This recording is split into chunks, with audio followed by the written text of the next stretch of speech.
Hello and welcome to another Demon 212 Xbox 360 review. Today I'm going to be taking a look at Brink. Now, ordinarily I know people would expect these games on the PlayStation because I always say when it's multi-format, I tend to go for that. I am saying this purely as a warning, not as any stupid fanboy statement or anything. Do not buy this for the PlayStation. As of the 12th, 13th of May, when the game's officially out, you will not be able to play it. The PSN's still down, and you'll have thrown your money away because this is an online pretty much only game. You can play the online mode single player with bots, but to get the majority of the game, it is only, you know, you're going to be playing it online. There are still challenges and stuff and things like that, but it's, well, I'll explain those as I go along. So, the campaign free-play challenges there, as I say, I'll mention them. Characters and weapons is actually a big part of the game because you don't create a profile, you create a character, and that character is used for everything, and you give him a loadout, and you can't create custom classes, you just change in the middle of the level, which I will show you how to do. The dossier is just learning, like instruction videos and that. The options, you can, well, control-wise, you can thankfully view pretty much everything and change a few little things. You can go onto custom layout if you want to, which is the type of thing that I myself would normally do, but I do actually like the default controls here. Gameplay, you can just do things like the XP indicator and objective wheel or look and things like that. Videos, just brightness pretty much. Audio's the usual settings. Obviously if this was on a PC, video would be choose your specs and things like that. Downloadable content, I haven't got a clue what it is yet. I might be doing a review of it. It depends on what it is really. So onto the actual campaign, which is going to need a little bit of explanation because the campaign's what you play online and it's not really a campaign. I'll load the game and then I'll get into that. So, this is the pretty much first story cutscene. This I'll quickly explain. The story on this is just there for filler, really. The online is what you play offline and vice versa. It's like Capture the Flag, only someone's decided to give the team that's going after the flag a story. And it isn't Capture the Flag, it's a lot of other things. So, the online modes are just, you play them offline and it gets a story. So you can either play as the people protecting the island or the people trying to escape from the island. I'm not going to say good guy, bad guy, because that truly depends on your point of view. It's what the whole point of the game's there for. So anyway, this is the command post, and it's what I said about the weapon loadout, because it's not a case of being able to make 5 custom classes like you can on a COD game, so when you die you can spawn as a sniper or anything like that. From here you can choose a soldier, a medic, special ops I think it's called, or an operative, and an engineer. And they all have different special abilities, perks if you will, and things like that, but they all have the same weapon loadout that you choose. You can only choose one weapon loadout. You can swap them at any point during the game by going into the menu and choosing machine guns and shotguns and things, but if you die you will spawn with that. You won't have a choice, you'll have to go back here to change your weapons. That's going to put some people off who do like to swap between sniper and things like that, but at the same time I don't really think it's needed because this isn't I'm great game. I suppose that's probably the best I can describe this as. That this is a full-on team game. You have to work as a team. You are given objectives to do, and depending on what class you are, depends on what you can do. If you play as the same class for too long, so in other words, if you have a soldier who sits and camps all day, then it's going to actually tell you off, inform you that you're not getting as much XP as you can be doing, will force you to change because of that if you actually want to level up, and it stops people from sitting there, camping, doing the same thing over and over, and bragging about who got the most kills, especially because the scoreboard on the game works on XP. The XP you get from doing objectives. Yes, you can get them from killing people, but you get a whole lot of stuff. For example, if you're a medic and you run around healing people all the time, or if you're a soldier and you demolish a wall or something that you have to demolish to, well, for this here it's a door, for demolishing the door, so that you can break through to the next part of the mission. And the missions change all the time. There's things like this. There's things like protecting a guy who's actually poisoned with a deadly neurotoxin. And it's literally just, depending on what class you are, depends on what things you can do, and you can't just sit there and play as one class all the time. But, well, I suppose you can do, but you're not going to level up, and as I say, the game will punish you for it. So, I've been the soldier, I might as well, I think I'm the soldier now, I might as well choose a different class. But first, I will at least show off what is good about the soldier, what's special. Basically, the bottom left corner, you'll see white bars. The white bars are almost like ammunition. As long as you have a bar, you can use a special perk thing. The soldier gets a Molotov cocktail, like that, and you can throw them, and basically they burn, rather than a normal grenade. And the medic can do things, and this is what I'm saying, I'll swap into the different classes and show off their, like, some of their unique perks and that. So, let's just swap ourselves to the medic. The medic now has, I think that's an electric symbol, so I can only assume it must be a defibrillator or something. So I'll just run around and find someone who's died so I can show his skills off.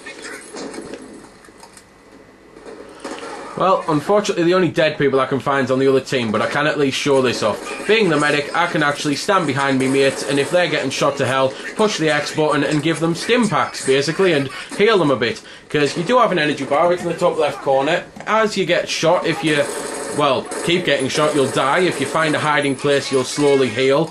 And the medics can, well, as I say, buffer people up, and they can also go across and actually revive people.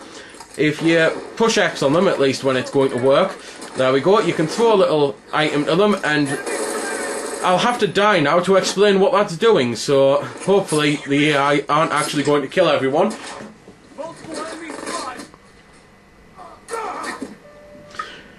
Right, while I'm dead here, I've got wait for medic en route, and I've got join the reinforcements. The reinforcement counter will keep counting, and I can flick right, and when it goes down to 0 I'll respawn. Or if a medic's through me one of those blue packs, I can push the left analog stick in, hold it down and revive myself and get right back into the fight.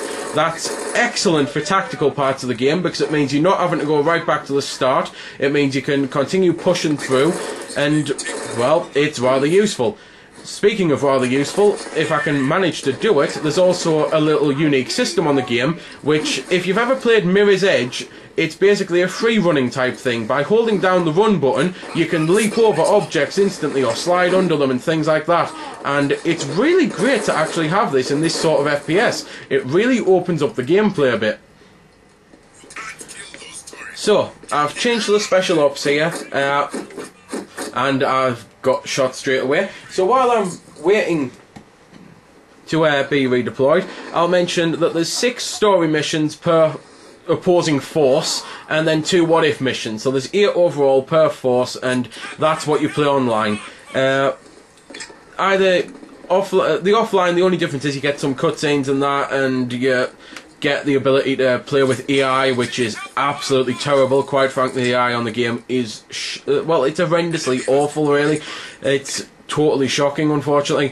The online does depend purely on who you're playing with and teamwork, and this is where the game's either going to fail or succeed, because it's enforcing teamwork.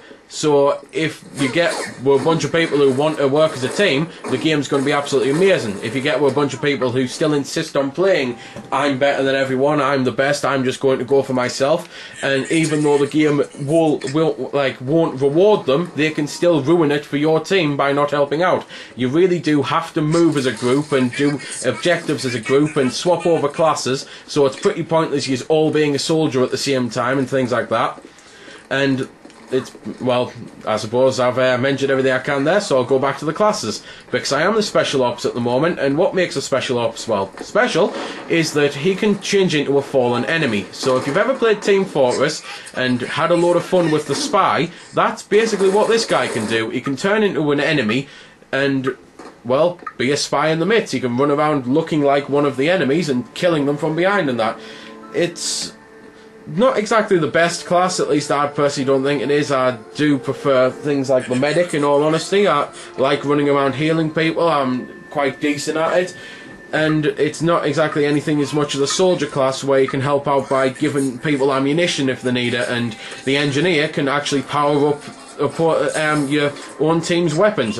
I nearly said opponent's weapons. That would be pretty useless if he powers the opposing team up, but that's the sole point of the engineer. He runs around and builds stuff, he can disarm mines, he can make your weapons better and just things like that. So as I'm dying a lot as a special ops, I'll just choose him now.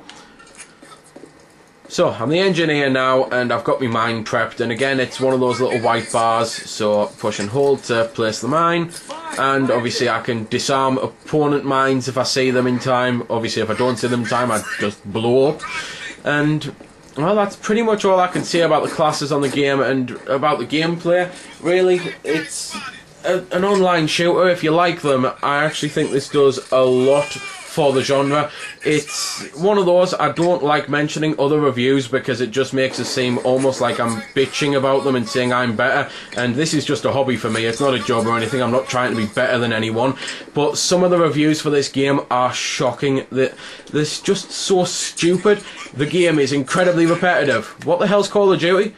Same sites are giving Call of Duty games 9s and 10s, and they're giving this 5s and 6s because they're saying this is repetitive.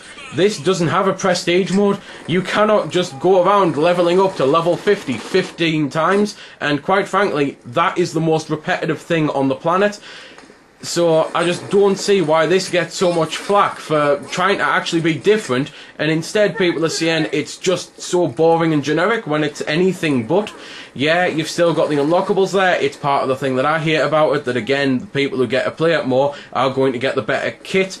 Things like new machine guns, new laser sights, grenade launchers, and then obviously the usual, well, not the usual stuff, but the unimportant stuff such as new clothing items, which all they do is, well, change your appearance. Those types of things I don't mind. Quite frankly, I wish they all these games would just go for, I've unlocked a new hat, or I've unlocked a different colour machine gun. Look at how great I am, I've amassed this rank, my machine gun's green. Things like that. I'd much rather that rather than, I've played this game 24 hours a day non-stop since it came out, and I have all the best weaponry, and you're gonna die. But all the bitching aside about the way that other reviewers are reviewing this game and, again, being stupid, saying it's repetitive and it's generic, I'll go on instead mentioning the things that really does set this apart from things.